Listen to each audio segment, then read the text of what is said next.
terroristes. Soyons clairs, nous mettons en garde M. Blé Goudet. Si vous poursuivez ces activités, si des crimes sont commis, vous serez passible de poursuites. Deuxième chose, tout aussi claire, les casques bleus sont des forces de maintien de la paix. Il ne faut pas les attaquer. Toute attaque contre les casques bleus constitue un crime relevant de la juridiction de la CPI.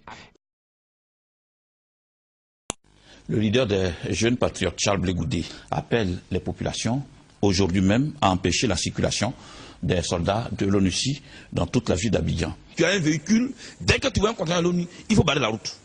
Jusqu'à ce qu'ils comprennent qu'ils sont dans un État qui est dirigé qu'après du conteneur. Ils ne sont pas dans un État conquis. L'ONUCI prête ses hélicoptères aux rebelles pour les transporter du Golf Hotel via l'hôtel Sobroko pour les amener à Abobo et les disséminer dans toute la commune pour déstabiliser le régime de Gbagbo Laurent. Voilà le rôle que l'ONUCI joue en Côte d'Ivoire. L'ONUCI arme, l'ONUCI forme, l'ONUCI transporte les rebelles.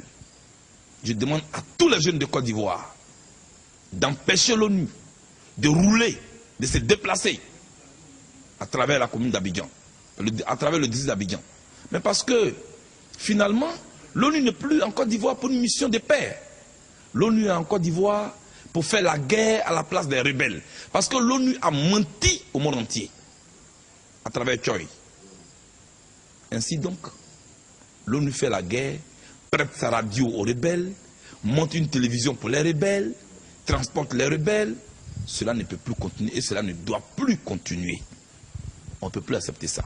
Si tu es à Yopougon, tu es à Koumassi, tu es à Port-Boué, tu es à Makori, tu es à Djamé, tu es au plateau, partout où tu es, tu dois empêcher l'ONU de circuler.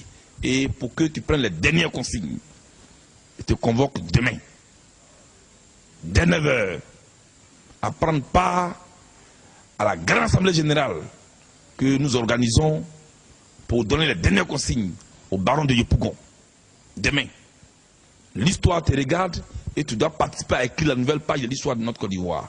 Nous voulons bien vivre pour que notre pays puisse se développer, mais aussi que l'ONU sache, que les rebelles sachent que nous sommes prêts à mourir aussi pour cela.